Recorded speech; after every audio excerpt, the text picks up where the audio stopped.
Mm. Aren't the creepy ones always so nice and interesting to start off a health show? Oh, yes.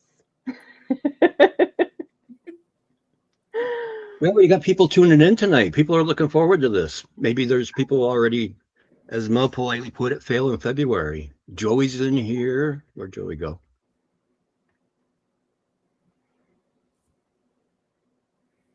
We have Samao. I'm not even going to try the last name. Hello. Joey Awaya. Remember the George Carlin? Mary's here. Hi, Mary. How we doing? How's Mel? How's Holly? We both know what kind of days we have, but everybody else is wondering the same. Yeah, it was just a. I'm gonna politely put it on a PG-13 channel. Yeah. We just put forth some teamwork and just got things done. Yes, we That's did. And when you talk about it, the funny thing was everybody just went their separate ways, did their things, and we got everything done without a whole lot of communication. It was just like we were reading each other's minds. Yep. Except Holly did help fix the fact that I had about a 3-inch duster and there was about an 8-inch push broom that made it much faster. That was pretty fantastic. My dad always said, and it will always stick with me, he told me 2 different things. One, I am always more brown than brain, which seems to be the case a lot of times. And number 2 was my brain was like a BB in a boxcar. It rolled the opposite way the train rolled. So, which seems to be true a lot of the times if you talk to Elaine. So, Oh, it's all right. It takes all kinds. that's right. It keeps life interesting. It does. Spinning. Joy, yep. We all have fitness and we've been friends for even longer than we've been working together. Yep. So, but Battle Fitness is actually the place that did bring us together. It is. Because I love the story, the fact that when Mel walked through the door, I thought, oh boy, here's another snobby one. And then Mel thought, oh boy, here's another resting bitch face from Bodybuilder, So come to find out, opposite were true for both of us. So. Yep. And Holly's just Holly. Holly was. I know. You just know by looking at Holly that she's a mom of many children. Yeah. And has the patience of a saint. Grizzly says this. Oh, Grizzly's already ripping on my pot. This is diet. Get him, Grizzly. I've seen a few cans of Mountain Dew go down that boy's throat, so I don't want to hear about my lately. Adriana Gonzalez, how we doing?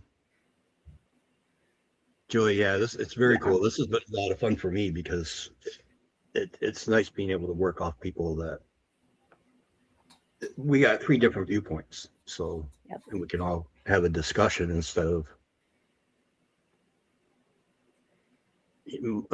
there aren't much discussions these days if you think about it. People are either it's my way or their highway. They don't want to have an open mind. So, and with fitness, you have to. Yep. And that's kind of, I guess, Donna's here. Do you guys know who Donna? Remember Donna? She was part of the 3 elderly ladies team. She's the one who hasn't been here. Hi. Hey. We miss you. So she's been binge watching us. We give the other 2 a hard time. Make sure they're doing what they're supposed to. Yep. Adriana says that's why people like our videos. Well, I'm glad they like it because I enjoy doing them. It's fun. It's fun. Dear lady. Yes. One of these days, I'll let her use her 2 ringtone when I squat. I love it. Oh no, I haven't heard that one yet. So Angela, sorry, as I dropped this, because I had to get models instead of some pictures that didn't download. But It's okay. That's stud like you. I think that's supposed to be I so like you. Thank you, Adriana. We appreciate it. All right, are we ready? Now I'll put together a nice little thing to keep us on track because I do like to kind of travel in circles with stuff. So And we're all tired, so Mhm. I wanted to yeah, prevent all of us from doing this game. we might travel from if we wouldn't have this outline, we might have traveled from fitness and starter kits into other companies coming in and messing up your place and the I downfall to it. mean, yeah. Saying things we might not want to say.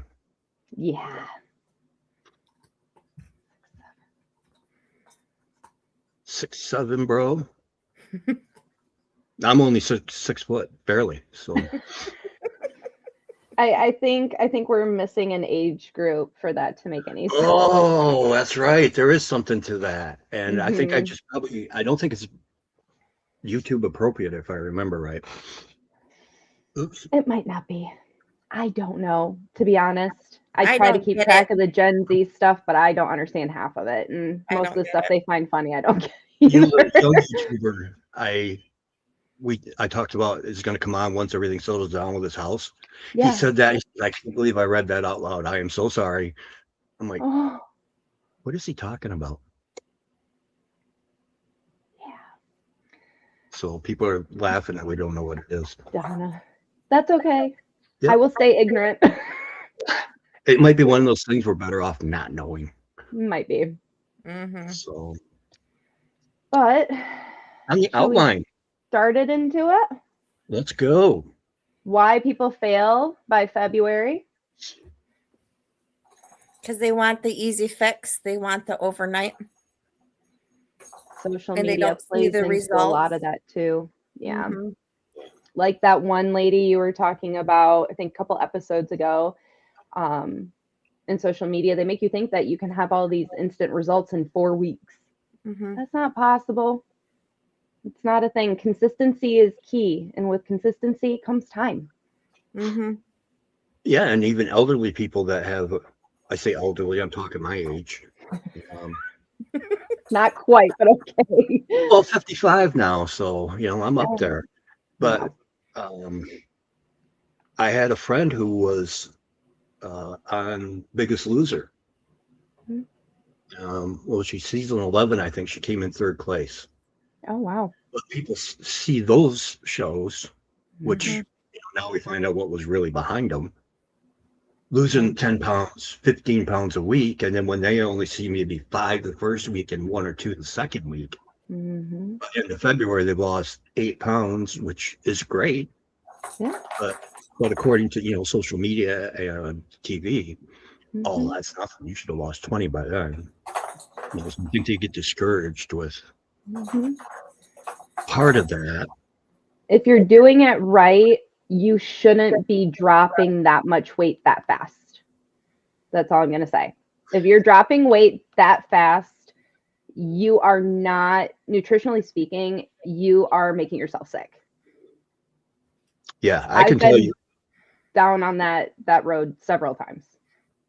I can tell you from what she's told me, we haven't gone totally in depth with this yet, but they were working out 8 to 9 hours a day.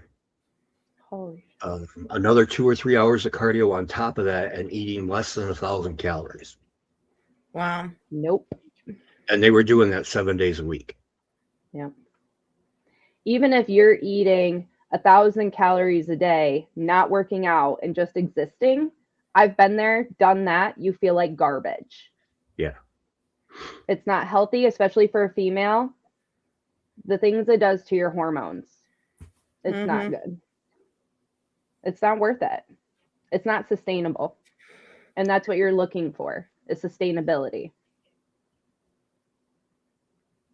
Yep.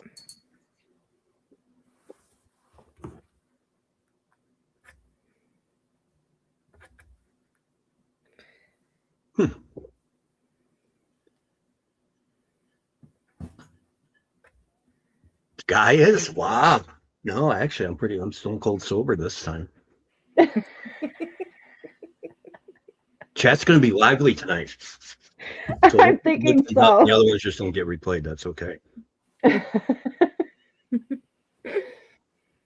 That's all right. Yeah, so I think people do get burned out by the end of February. None of that. I think they overdo it, exercise-wise. It's true. Yeah. Mm-hmm. And they aren't expecting that soreness. And then they get that. And they think it won't, that's how it's going to be every time they work out. They don't realize that'll get less and less as time goes on. True. It's definitely less is more when you're first starting out, because you're trying to inevitably build a new lifestyle and form new habits. And that doesn't happen overnight. And you have to give yourself a little bit of grace, like the 90-10. 90% of the time, do what is going to make you have a healthier lifestyle. And 10% of the time, you want to go and eat pizza one night for dinner, whatever. Eat a whole freaking pizza. I don't care. But 90%, have it be consistency, whatever that looks like. If you want to start out going to the gym 3 days a week and all you do is get on the treadmill and do some extra steps, and maybe you quit drinking pop, okay. Watch some pounds come off. Mm-hmm. It's really that easy, especially when you have beginner gains. Right, Brian? Exactly. Yeah. Yeah, and even all this fall off at some point. I mean, get burned out or whatever, but it's the ones that first start that make it the hardest, because they haven't experienced. You and I, we've all been up and down on the yo-yo diet a little bit, but and even I still like, God, I should have lost 3 pounds this week, even though I lost 2, which is still good. At the same point, you get discouraged because it wasn't the number you wanted, even though you made progress. So we have to remember, progress is still progress, even if it's a half a pound. That's still, why I don't weigh myself. I go by how my clothes fit. And Holly yells at me all the time. Yep. Well, and that's the thing people don't realize. If you lose half a pound a week, that's 25 pounds in a year, roughly. Yeah. Because it's all about sustainability. It's about a lifestyle change. It's not about having a diet. And that's what I don't think a lot of people understand. You don't have to do this. You don't have to do keto or do, what is that? Go fruitarian, or I got to be vegetarian now because supposedly protein's bad. Like, you're so inundated with all these different diets, but really what a diet is just what you're putting in your body. Eating a whole foods diet is good enough. You don't need to do keto. It's unnecessary. And that instant gratification of losing 10 pounds, that's water weight. That's not actually pounds lost. Yeah. I think it's for every, I might be mistaken, but I think it's for every gram of carb you consume, you hold on to 4 grams of water, something like that. Oh. Mm-hmm. Yeah, and then your sodium will do that too. Yes, sir. So that's why you have to be careful on. Yep. Adrian says that your butt needs to go get the job. You do. You got to. First part of that process is getting there. Yep. And man, Trump. Donna says, being my age, motivation is a tough one, and then my knee gets in the way. I lost 17 last June when I went on a Vermont bus trip, then got sick later and gained most of it back. Doctor put me on steroids, and that'll mess you up. Yeah, the swelling of the steroids. Yep. People have to not only look at when I think we talked about this a little bit, but before, where not only are you looking at the side effect of a medication that makes you gain weight, you need to know why it makes you gain weight. You don't just accept the fact. You need to know the mechanism behind it in order to combat that. Like the fact, I talked about, I had a friend who I had her on bare minimum calories, even less than I thought she should have been. but she was on a medication called Seroquel. And when you deep dove it, it found out that in most women, it slowed their metabolism by 20%. So not only do you got to be in a calorie deficit, but now you got to slash another 20% just for the medication. So people got to look into this, and to stay motivated. I think it helps to have certain goals. You want to get into a certain outfit, or maybe you got a reunion coming up. For me right now, we know I have some health issues, so this is going to be my last big run at making that old man Wolverine look good. So all or nothing for this one, and we'll see what happens. So even somebody who's been doing it 40 years runs out of motivation at some point. But you also have to set realistic goals and expectations, and not try to set realistic goals. Not say you want to lose like 50 pounds in 2 months. Yep. Or have a lot of smaller goals that will inevitably help you reach that larger goal you have. Yep. Otherwise, you're putting too much pressure on it and you'll never reach that goal. Yep. You just won't. They'll make a perfect point. You need baby goals to get to the big goal, because otherwise it's moving a mountain with a teaspoon. It looks like it'll never happen, but eventually keep chipping away. Yep.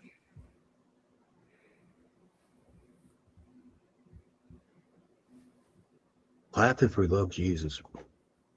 Hey, morning, isn't it? Donna says you go.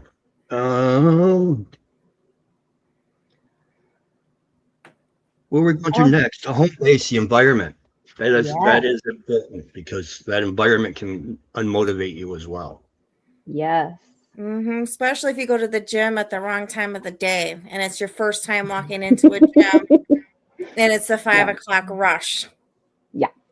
Definitely when you're shopping around, that is an important question to ask. What's the rush? What type of people do you have at certain times? Because at our powerlifting and bodybuilders kind of in clusters where it's almost predictable. And we take more people that are doing just fitness or things like that, so people can work that around their schedules, where there's someplace where they're more comfortable with the crowd. Yep. It's definitely, and then, sometimes picking a gym, maybe you have one that's 5 minutes away from you, but you go in there, you don't really like the vibe, but you're like, oh, well, it's closer, so I'll be more apt to go. Well, no, you're not going to. Pick the one that's 20, 30 minutes away from you that you definitely will be going to because you like the environment more. Yep. That will help you to stay consistent if you actually enjoy the gym you're going to. If you want to know about the community, ask the people at the front desk. Is there if you need a community where maybe some people keep you accountable, if you need that accountability, ask them about that. Are people really talking to each other, interacting, or is it a gym where people go in there and they look angry and have headphones on and keep to themselves? Yeah, Donna, what's a good time to go? I like to go to 11:30 to noon. That's probably going to depend where you live, depending on the crowd you want.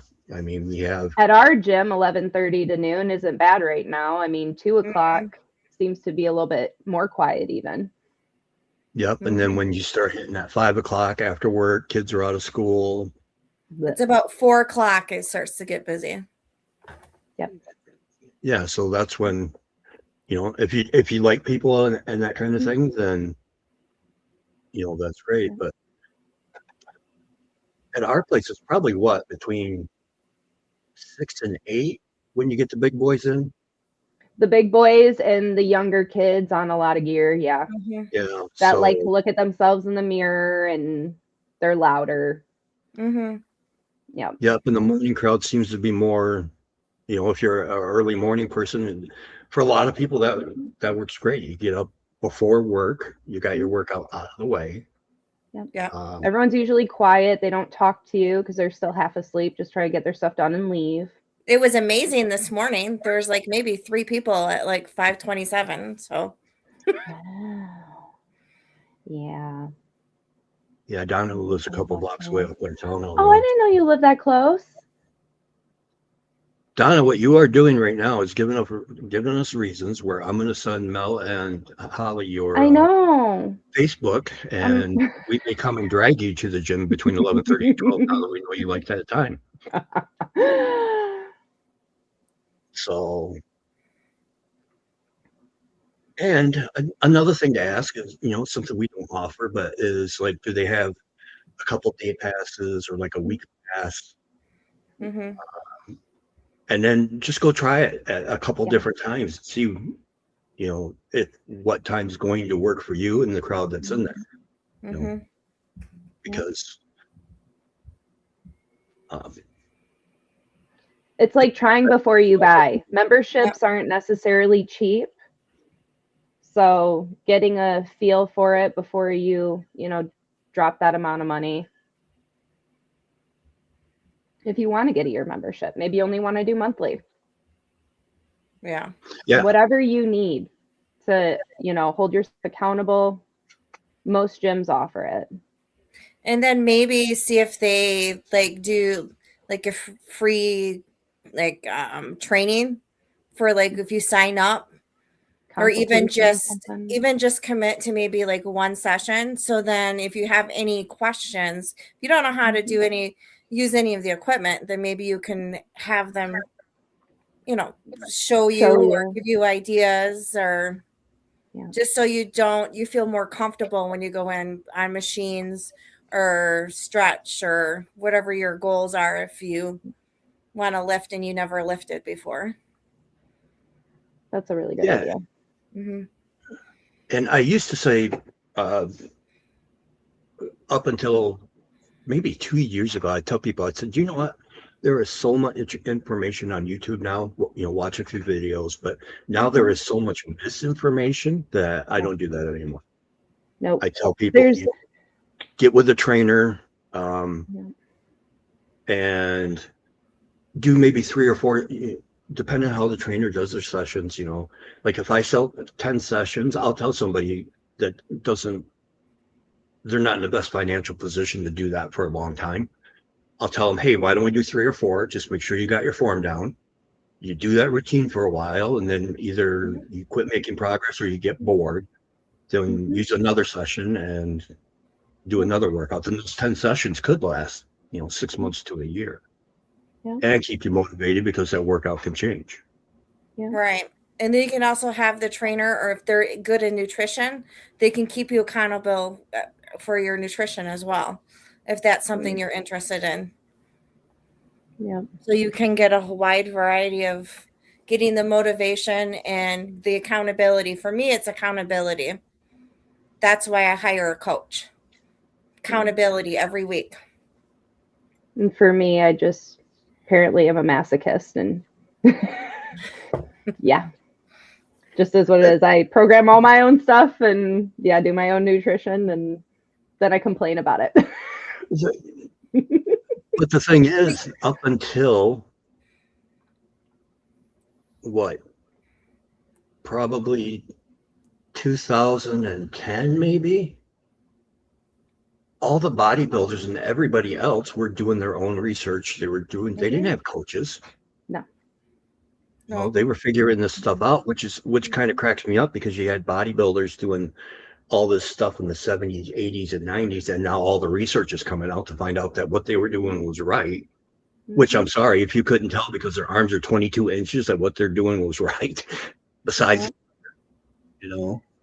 that kind of. What are the books that you read to get your knowledge for when you first started at the gym?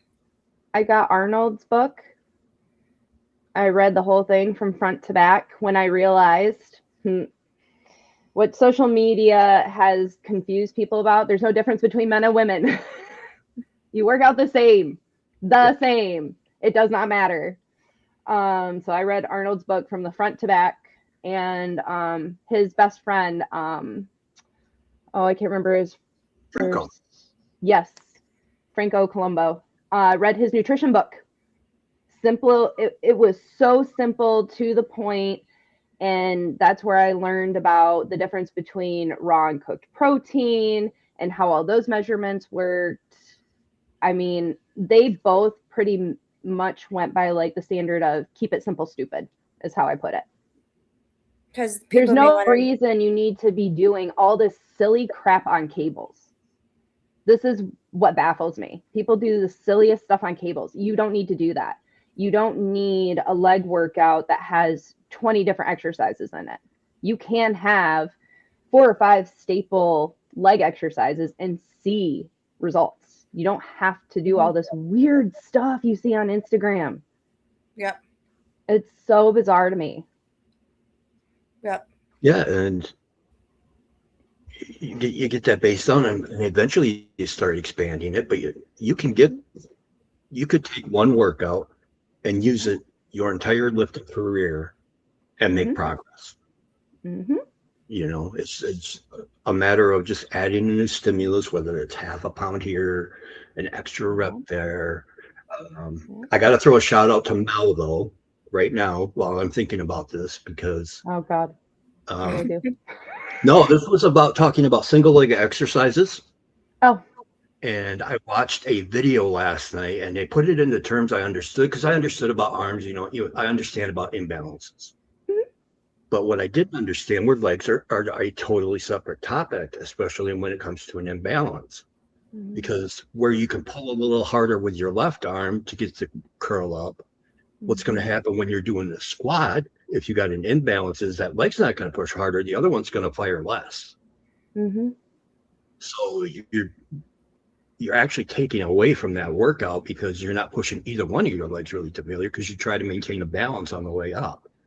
So by working each leg individually, like with your split squats, or you saw me pushing the sled today for the first time ever. Mm-hmm. That's a way to help create those imbalances and improve your overall work. Yeah. Your posture and everything like that.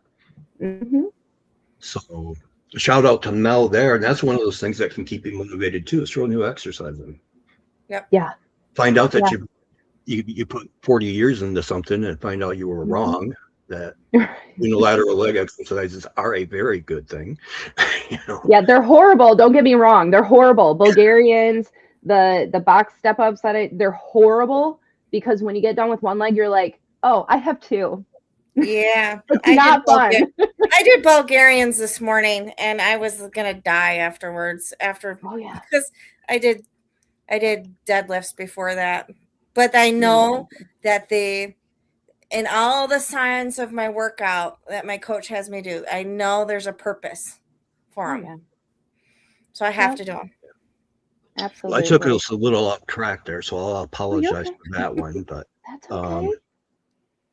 Like Mel's got no trial periods at a gym. Ask for them. Sometimes they got a day, sometimes they got a week. Hopefully you can at least do a month, and then that way you can try different times to see when's most comfortable for you. You know, if it's too busy where certain machines are being used all the time, you can't get on it, or the cardio, things and like if you've never done anything as far as going into a gym before, and you don't know what you want to do, you don't know if you want to get into bodybuilding, you don't know if you want to get into powerlifting, CrossFit, maybe you want to do marathon running, maybe you don't know where you want to start. Honestly, for me, it was when I started going, I went into different gyms and kind of just saw what the community was like and what the vibe was like. And then that's what I leaned towards doing, because those were the type of people I wanted to associate myself with. Yeah, and it makes total sense, because if you see somebody who looks a certain way, you want to research how they look that way, first of all. And before social media, it was a lot easier. It was like, he's big, okay, I'll be big too, so I'll do what he does. Yeah. You know, you can't do that because you got the lighting and the filters and the fillers and all that stuff. But so you need to go in person and see what these people actually look like and how you feel around them. And so and a part of that kind of goes into like the clothing. I hate to say it. I was going to say, I was just going to transition into say, now we've got to the door. What should we be having to go in that door? Yeah. A good pair of headphones. Yeah. Brian uses different headphones than us. Yeah, I do. I use over the ear because something with my ear canals, the headbuds fall out all the time. Yeah. So I can wear over the ear headphones. Mm-hmm. Yeah. But yeah, if you wanted, and it's funny because with my choice of music, people would not believe what I would be listening to when I work out. You know, I have different playlists for different days. Like if it's a heavy leg day, Yeah. a normal, we'll say chest, shoulder, tricep. I'll have like Creed, Disturbed, Austin, something like that. You know, on a heavy leg day, I've got Linda Ronstadt, Stevie Nicks, real soft music because it takes me out of that zone of mentally having to be so heavy. It takes my mind way away from it, and then I can just go through the reps and get them done. And yeah. but it is interesting what people listen to. Holly, with your country. It was only one day that I did. Don't you lie to me. No, it was one day. But I also was in a mood. So Linda knows us. Linda's a little Bigfoot partner, and she says a shirt that says "Leave me alone." Yeah, exactly. Mm-hmm. Yeah, if you don't want to be talked I to, have one that says "Nope, not today." I wear that on my leg days just for everybody else's safety. Exactly. So headphones. Oh yes. What else do we need? I have mine. I like the Beats. I use those 9 times out of 10, but I am trying to get used to my Bose Ultra Comforts. They're nice. They have really good bass, but they do take some getting used to. They're a little bit bigger than my Beats. So I still grab the Beats most of the time. Well, but it's always good to have a backup pair. Mm-hmm. Yeah, in case they die. Mm-hmm. Yep. I have skulls. And then if your backup is dead, then you're really in trouble. You are. And what I recommend in that case, which has happened to me several times, I still leave the earbuds in and people still leave me alone. But the music is They don't know. I just pretend I have music playing. That's the best part about the over-the-ear ones because people know that you have them on. Where the earbuds are kind of hard to tell sometimes. Mm-hmm. Yep. But, yeah, I've walked around without my noise canceling on sometimes just to see what people are saying. Oh yeah, people do that to Holly and I. They want to know what we're talking about. Mm-hmm. They'll purposely turn their headphones off, but have them in to listen to our conversations to see what kind of crazy things we're talking about. Morgan.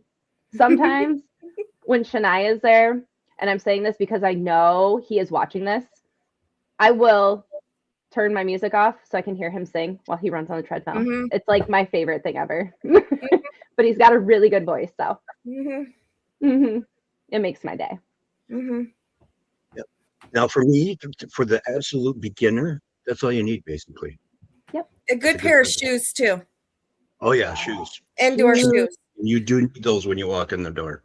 Like if you want to lift, like flat shoes. Like I wear barefoot shoes. Like we wear similar shoes. So then my toes can grip. Yep. They're really, just like that.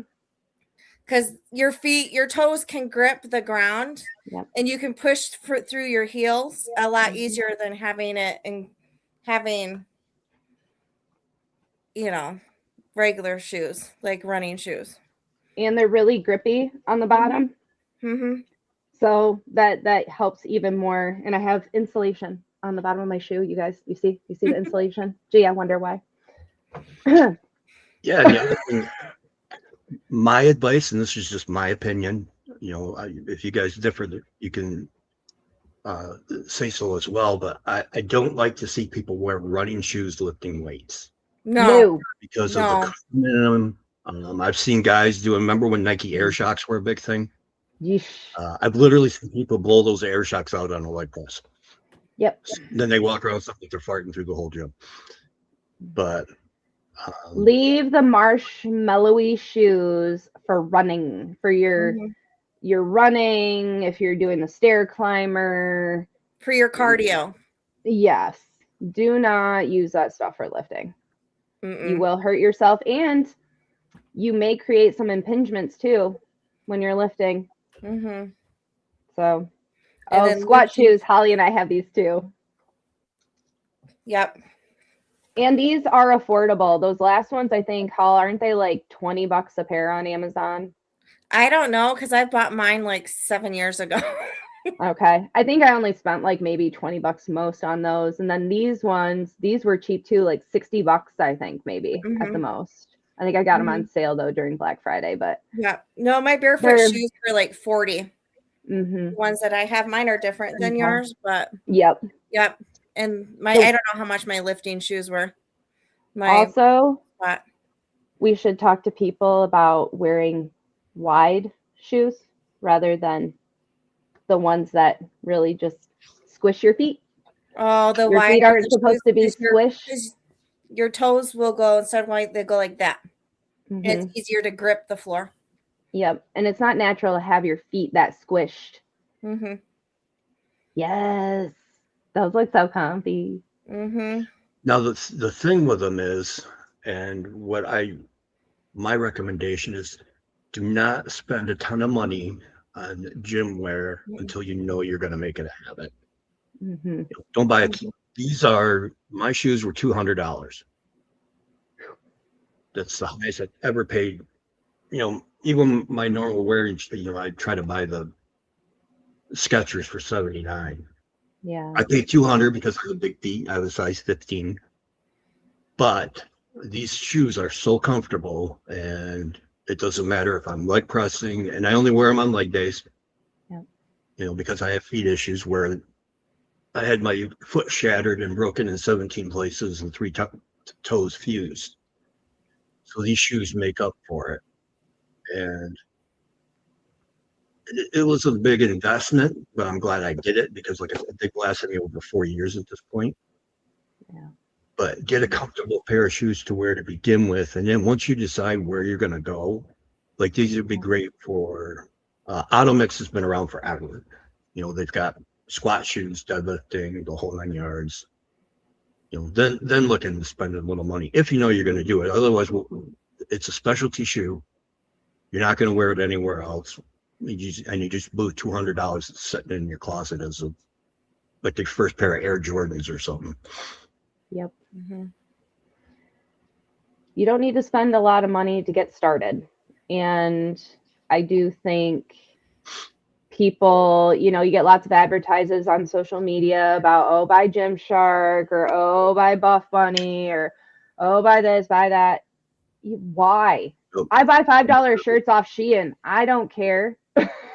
I get my workout pants at Walmart half the time just because I'm too cheap to buy them You don't need to spend $100 on Lululemon. I'm sorry, but garbage. Those are not lifting leggings. Those are for doing yoga or Pilates. Those are not the ones you want to wear to lift in. Those are not the ones you're going to want to wear to do CrossFit in. And they're thin. And they show everything. Remember when I did my video in slow motion? It shows everything. Yeah, it's true. They're not meant for lifting. You don't need to buy the best of the best. And don't use it as an excuse not to go, I saw this girl and she had this cute matching set. Guess what? No one cares. Nope. Plain as literally no one cares. Nope, because no one's really looking at you. The only thing people care about is if you choose to be the smelly kid. Wear deodorant. Or you don't put your stuff away. Yeah. Be conscious of your aroma. Yes. Don't wear your gym clothes 2 days in a row. Don't leave them sitting at the bottom of your hamper for a week or more. Don't do it. And wash your stuff in cold water. You wash it in hot, it's going to seal in the smell. It's just icky. Don't do it. That's one thing I have noticed about the what do they call it? Wicker shirts are supposed to take the aroma away. Oh, the wet wicking? Yeah. I'll tell you what, you wear it once, I don't wear those. You get that smell in it, it does not go away. I will not buy any wet wicking anything. I refuse to buy any more of them. Mm-mm. Nope. No, I got Chris some, and some of them we have to throw away because I can't get. Yeah, I wore it twice. Yeah. First time I worked out it, and I washed it. Second time, first set, it smelled like I'd worked out for an hour. Mm-hmm. It's like, forget it. Yep, it's not worth it. So we got shoes, we got headphones now, and let's say I mean, just starting out, I don't think you really need any more than that. To me, you could do a gym bag, like a small gym bag. Yeah, because. Yeah. Do we want to talk about straps or anything, or? I do want to talk about them. I just meant when you first walk in the door. Yeah. It takes 6 months to get. Keep it simple. A little stronger and work on those spinal erectors and get your routine going and stay adamant about your routine. And maybe do a workout journal. A workout journal. You know how you see people writing their workouts in? To keep track of your weight that you do. I use the little notepad on my phone to keep track of my workouts and what I'm doing. They make it so convenient now with the different free apps and paid apps and everything to keep track of your workout. There's really no reason you shouldn't, and a whole lot of reasons you should. Because if you bench 100 pounds 10 times on Monday, you come in next Monday, you benched 100 pounds 9 times. It's like, well, okay, what happened? And then you come in at week 3 and you bench it 8 times. Now you got to look at, because now you're not progressing. Yep. You can and for so for women, you'll notice that it'll line up with things like what Brian's saying will line up with your little monthly friend. Yep. And where you're at in the calendar with it. Also, which brings me up to things keep in your gym bag. Holly and I will understand this. I will for nosebleeds. The men are going to kind of be like, ew. Keep tampons and pads in your bag. Because not all gyms supply them. Like Holly does. Holly does because she's nice and does that for us and our gym members. But other gyms do not do that. So make sure you are prepared. Yep. Donna, do you work out up because your muscles, remember, it works different. Muscles and change. Donna, I could argue with this on a little bit. You do need to change, but you don't need to change necessarily the workout. You just need to change how you do it. I've been using the same workout for months. Yeah. Probably you can a year. Work out into the ground. Now, if it's a thing where you're mentally getting bored, then change it up. Absolutely. But it's not required to make progress. Yep. And really, I only change mine up probably every 6 months, I would say, but based on what I'm doing and what my goals are. And I've got a workout A, workout B, and then the only time that changes is if somebody's on a machine I need and I'm in a hurry. On the cable for push downs, I might go do extensions on a different one, single-handed instead. But that's I have T-bar rows and I have rack pulls listed, but I only do one of them depending on which one's open, which one's available. If the T-bar row is taken, well, then I'll just go do rack pulls. And I always pray that one of my machines are taken. Yes, she does.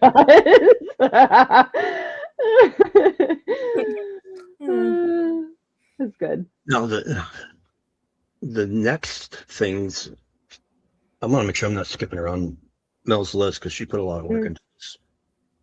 Oh, supplements? No, we still got a couple more accessories we can talk about because there are lifting straps. Oh yeah. Wraps that you can use. If you have problems with tendinitis. These are Harbinger wraps. I use these mainly for deadlifts or if I'm doing meadow rows, or that's pretty much it. Or if I'm using heavier dumbbells for Bulgarian split squats, sometimes my wrist and my grip give out. I've got tiny little toddler hands, so that does me no good. And I have, for bench, I have wrist wraps. Yep. So my wrist doesn't go like that when I bench. And I was going to say Mel's got, I've got Versa Grip. These are Cobra grips. So Same thing. same principle. Mhm. To me, it's a lot easier to use because you basically just put it on. I got to be careful how I word this. Velcro it on. He's saying strap on and people go in the ditch. It doesn't matter what you say now because I'm already laughing. So, and then instead of having to use, and you grab the bar and that's it. It's that Yep. easy. Yeah, Yep. when you start using some of these wraps that people make out of, judo gis and things like that, and you're trying to wrap that bar with one hand and you're trying to wrap with the second hand, it can be a whole lot of intimidating and frustrating. So, And I use mine mainly for pull-ups.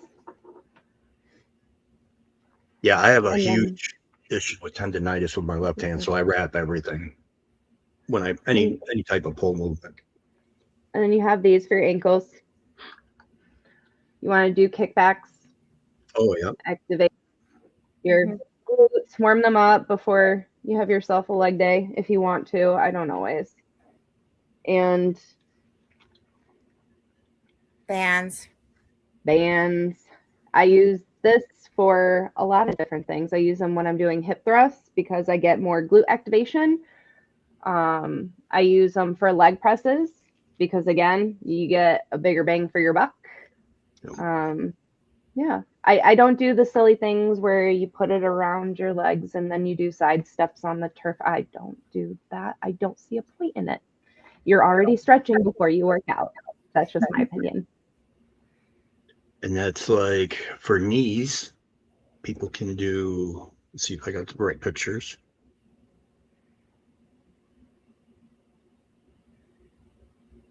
And of course they aren't, but there are knee wraps, there are knee sleeves. I prefer sleeves, the ones by Inzer, because they're adjustable. So basically you got the ease of pulling on a knee sleeve, but the Velcro to cinch it on as tight as it needs to be. You see people wrap. I don't like wrapping because of the fact that it would be, for me, it's a time thing and the inconsistency of getting each leg right. I think you have a better chance of getting it too tight and then wind up with, when you're squatting, your patellar tendon potentially being in the wrong spot and really screwing yourself up. Yeah. So. And Holli. Yep, and we got microplates.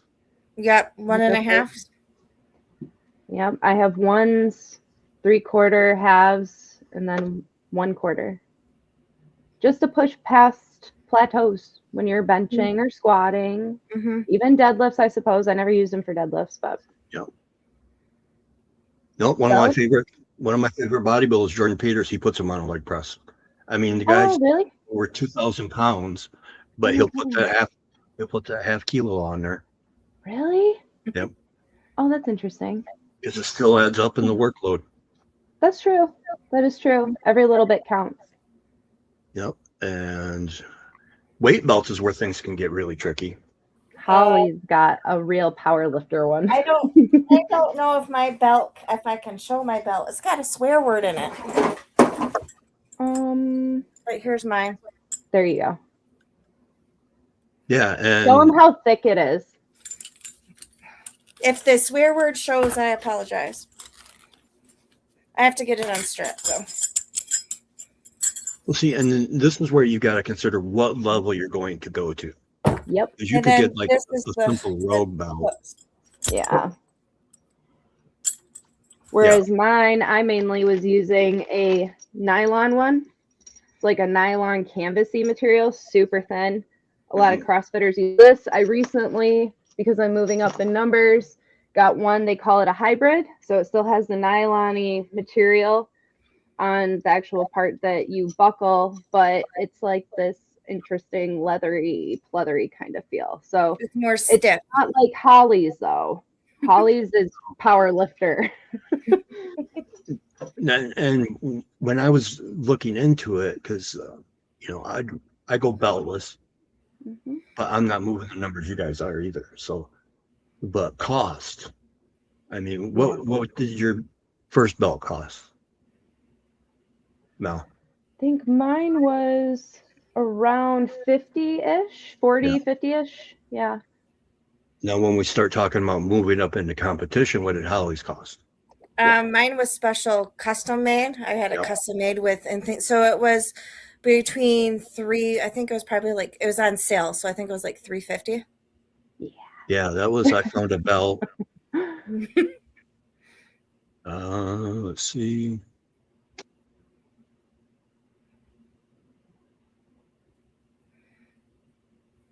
Oh, SBD. So this, yeah. Oh, one of the levers. The Yep. top of the line. So you can get crazy. And this was like $400.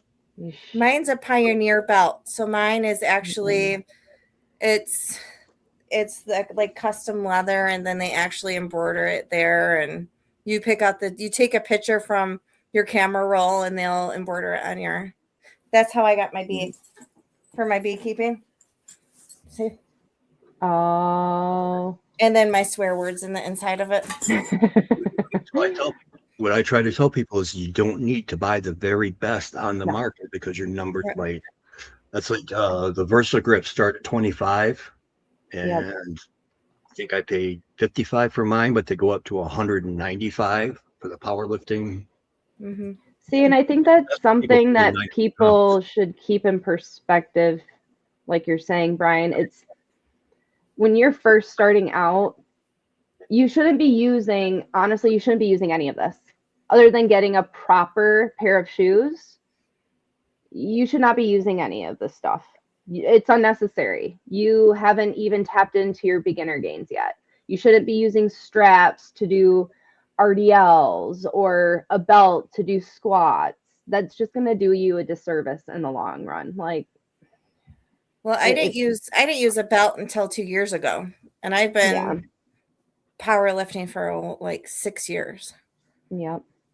Yeah, we were given spinal erectors and all that stuff for a reason. So unless you're prone to injury right off the bat, if you got a funky knee, like, some people, college football kids or whatever, then maybe a knee sleeve to begin with. But otherwise, raw. Yep.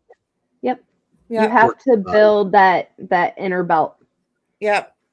So like when I squat, I don't use my belt for anything under like 200. Yeah. So on my light days, I won't use a belt. That's a great point too, because I don't use my knee sleeves till I get up into my heavier sets. Oh yeah. Until I'm in my heavy working sets, I don't touch anything. I leave it alone. Yep. Because I want to keep the natural belt that in my abdomen that I like created for years. Yep. Yep. That's how you prevent yourself from getting hurt later.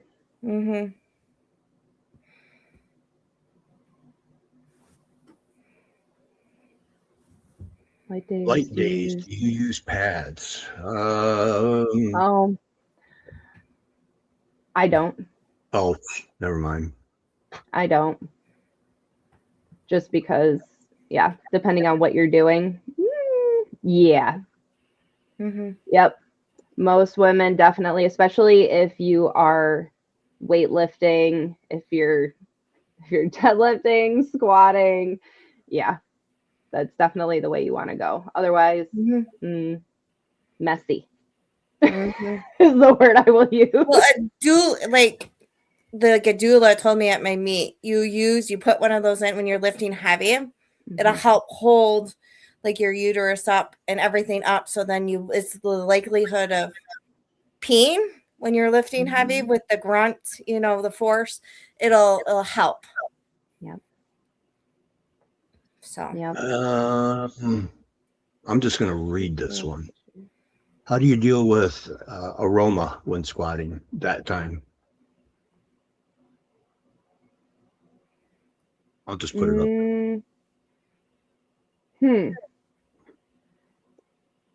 I mean, I don't know that's really, just have your normal hygiene. Nobody is smelling what you smell. No. And I use Lume deodorant, the body deodorant, because my fear is, because I'm a bigger lady smelling like a fat person, that nasty smell. So I Lume I loom places that would take care you of the can extra definitely do body that. odor. And a lot of women will just take deodorant and put it down there anyway to prevent, Mm-hmm. you know, that chafing and stuff. Because sometimes leggings rub against the inner thighs and it's not comfy. Mm-hmm. Yeah. But they make like body deodorant, and that's what I use. Yeah. Yeah, even men now they have special deodorant for that too. You don't want the from smell. Yeah. So, It's a thing for everybody. Mm-hmm. And honestly, if anyone's that close to you that they can smell that, well, that might be a different conversation you want to have with somebody. Because that's not okay either. all right, to go home topic, supplements. Oh, boy. We don't need to use everything under the sun. Mel put exactly what Yep. the average person, and I think we should save the first one for last because that's the best one. I mean, protein powders. Yeah. Mm-hmm. It's convenient if you are on the run. Maybe you run out of prepped food. That's me, and I will be consuming some of that later. It's okay for convenience factor every now and then, but definitely not to have as a staple meal every day. Well, I drink a protein shake before I come, like on the way to the gym, because I can't eat breakfast because I am afraid I'm going to vomit. But Like, you do the prepared Premier protein. Yeah. That's the one. I drink that before. And then my pre-workout isn't making me like off the rails because I take a huge scoop. The Premier protein is like, tell me if I'm wrong or not, but isn't that technically a meal replacement? There's a lot more in it than like what you would get in a normal protein powder. I think so. I think there's like vitamins and stuff. It's just convenient for me. Yeah. Premier, they actually at the wound care clinic up here in Traverse. Yeah. They actually recommend to use Premier because the body, the way they formulate it, digests it a little bit differently, so you get more out of it. Okay. So Munson's Wound Care Clinic actually promotes Premier. Okay. Faster healing and recovery and Nice. things like that. But then I go home and eat breakfast, so like it's not like a replacement. Right. You're still intaking whole foods. Mm-hmm. Pre-workout. Mm-hmm. Yeah. Definitely to be used as a tool, not something that you should just be consuming on your day off from the gym. No. Yeah, and really, if dependent on the time of day too, because if you work out at 6 and you want to be in bed at 9, you want to make sure you use a non-stim, because otherwise you're not going to sleep. I could take it at 6 and still be sleeping by 9. Well, that's But like Mel said, you want to use it as a tool, not as a main staple in your diet, because you will get you will get used to it, and if you're using the stim ones, it can be just as difficult as getting off a caffeine pop. Yeah, but I'm crazy. I'll take it. I took it at like 5 this morning, and then I'll like 5:27, and then I'll go home after the gym and drink like a cup of coffee, go off my day. But I only use it when I lift. I don't use it if my accessories didn't include a lift. I won't use it on my accessory day. Yeah, no, I wouldn't either. Yeah, that's how I do it. Because I use the pre-workout I use has creatine in it, so I don't have creatine throughout the day. On the days I work out, I use the non-stim version, depending on how I feel. If I feel good, then it's non-stim. If I know it's going to be a grinder, then I'll throw in 200 milligrams of caffeine and stuff. And but you got to be careful with it because they are putting so much stims in the pre-workouts now. I mean, we still one at the gym, like a girl of mine, 600 milligrams of caffeine if you double scoop. Yep. 100 is the daily recommended. Over that, it's crazy. Mm-hmm. It's a lot of caffeine. Mm-hmm. There's a lot of, and none of this stuff, I think, to keep a little bit of perspective on it, this is not FDA regulated stuff. Right. They can put literally anything in it that you want. And anything that they want, and they don't even have to. I think if it's under a certain percentage that goes into it, they actually don't even have to put it on the ingredients label. No, and they can hide how much of it they put in with a proprietary blend. Yes. By saying you've got 1,000 milligrams of this, they have to list in order the most to the least, but they don't tell you how much of each. It could be 999 milligrams of this, and then just a little particle of the rest. So, yeah. So when you do pick a pre-workout, pick one that doesn't make you a prick, and pick one that is upfront with what's in the label.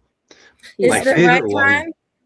Is Total War? Is that a good, like the one that we sell? The one that I take? They got a good reputation. They have a good reputation. I don't like it because there's too much beta alanine. That's my favorite for me personally. I don't do my beta. My shoulders were itching the other day. After I took it. No thanks.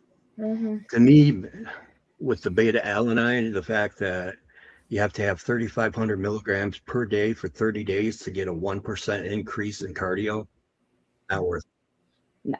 I hate my face itching and like my eyebrows are getting sewed together for an hour. But it also depends if I eat. If I eat, that doesn't happen.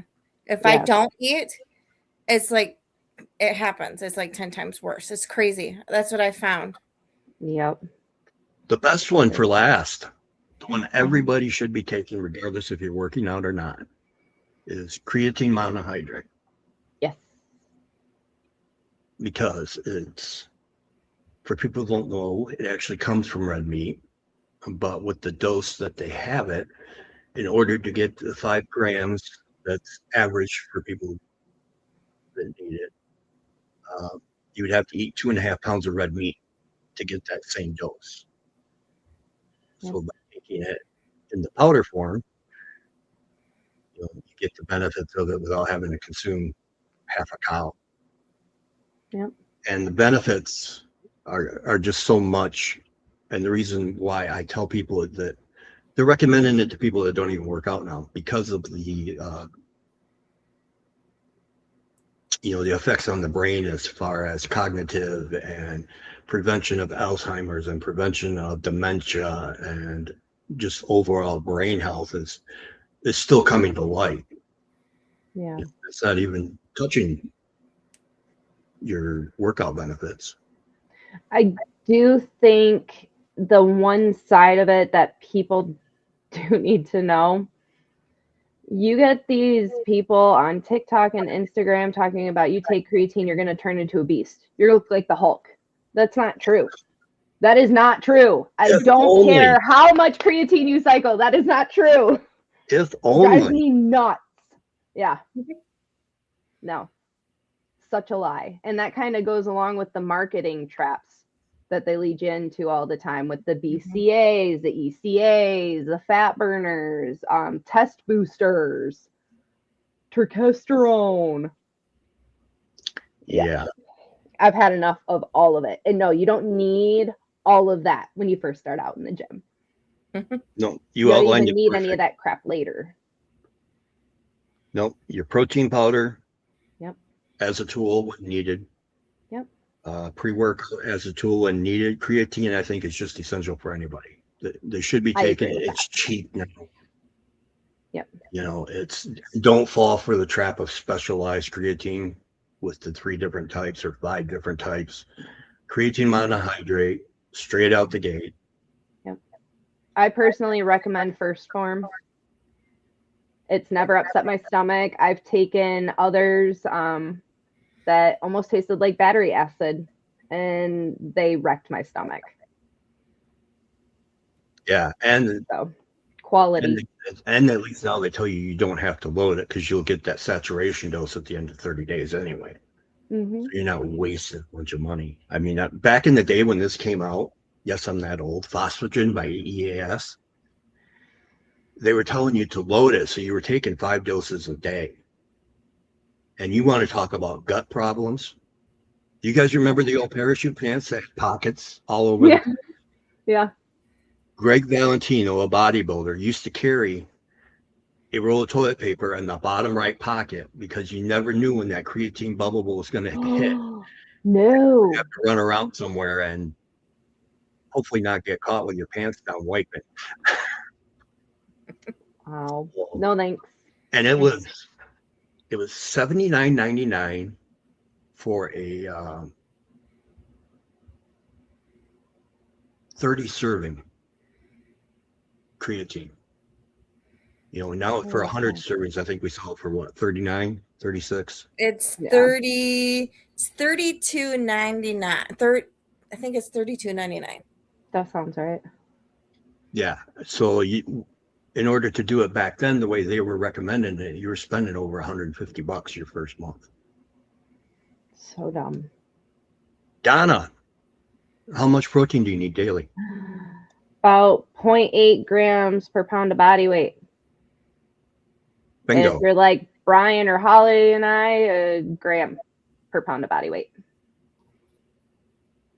But I do know my mother is 72, and I do know it is harder for her to consume technically how much protein she needs per day.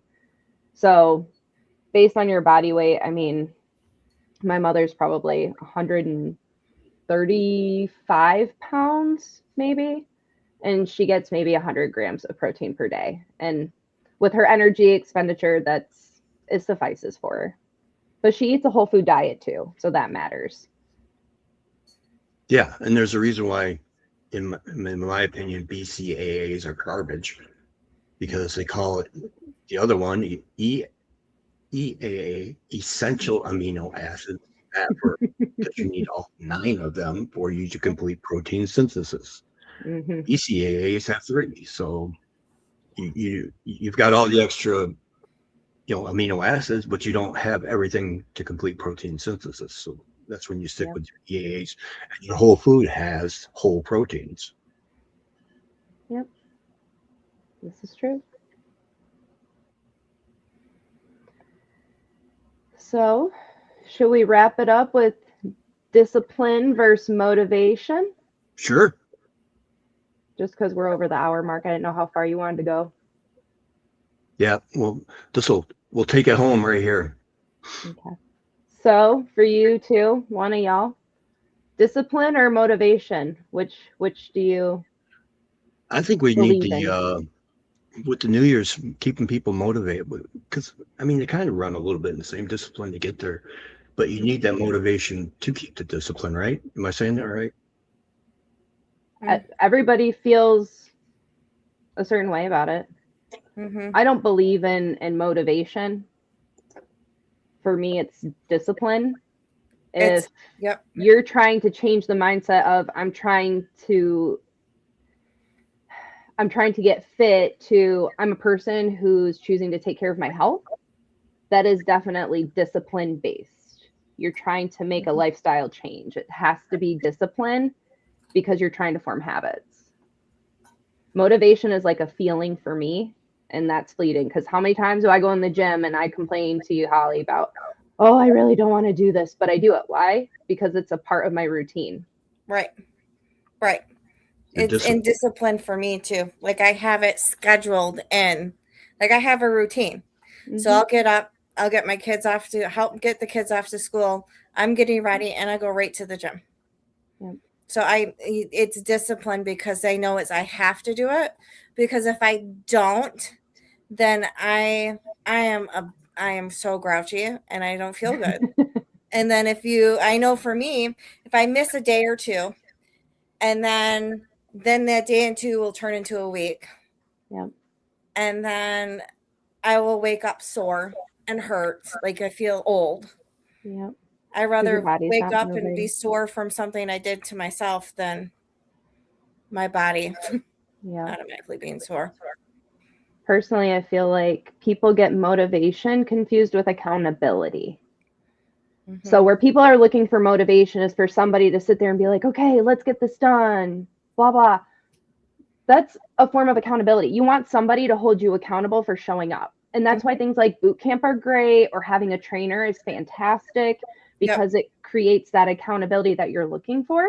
Yep. And that's fine. Some people need that accountability. Yep. But for me, that's what it is. Accountability, not motivation, that they're actually looking for. So when people say, oh, what do you do when you're not feeling motivated anymore? Well, it's not that you're not feeling motivated. You don't have anyone holding you accountable. And maybe you're one of those people that needs someone to hold you accountable. And that's okay. Everybody's different in that way. That's perfectly fine. Yeah. It's just like the three ladies in the group. I love it. Because they're just like always there and like cheering each other on. I love it. Mm-hmm. They're my favorite. That's probably the best way I think I've ever heard it put, because with accountability, it's an outside source. Mm-hmm. You're looking for that. Discipline is internal and on you. So, yep. Some people need some helpful cheerleading, and that's okay. And others might not. Some days might be harder than others, like Holly and I. Mm-hmm. I'm not exactly a nice cheerleader, but if she's like, oh, I don't want to do this, I'll be like, shut your face and just do it. Like, you know, I'm not nice about it, but I'm there. I'm holding her accountable, so she gets it done. It's fine. She does it for me too sometimes. Yep. There's no shame in that, but I don't think it's motivation people are looking for. No. Like they're falling out of having someone holding them accountable. Yep. Mm-hmm. I think you nailed it perfect. I think that's the perfect way to end this, is on that note. Yeah. It's okay. Go find yourself a gym buddy. Yep. Go introduce yourself to someone new in the gym that you see, and maybe you'll turn out to be lifelong friends. Like even if you think they look scary, they really may not be scary. Yeah. Because we thought you and I thought that we were scary or bitchy. Yeah. Oops, sorry. I tell people to ignore the RBF, and I'm actually really nice. It's just I can't always control what this does. Neither can I. Like glaring into people's soul as I roll out.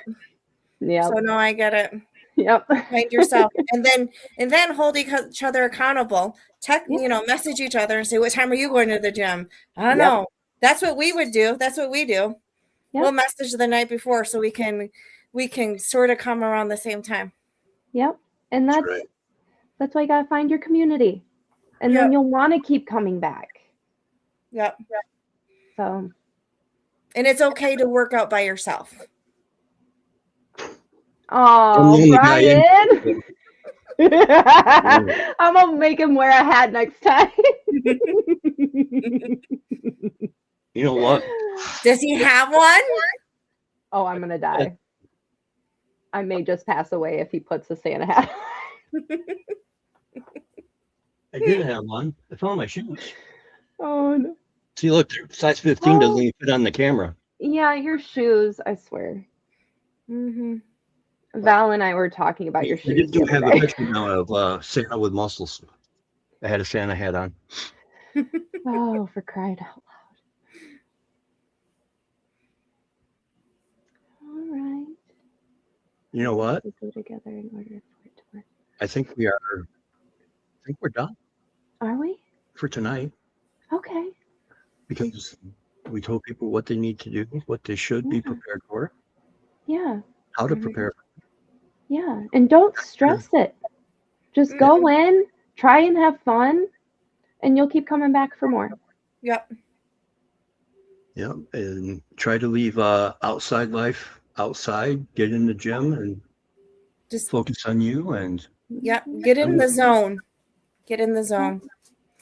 So all right, can you guys hang around back for just a minute? Yeah. Yes, sir. So do this and this. And there you go, folks. Starter kit. Thanks to Mel and Holly. And on that note, we are going to call it a night.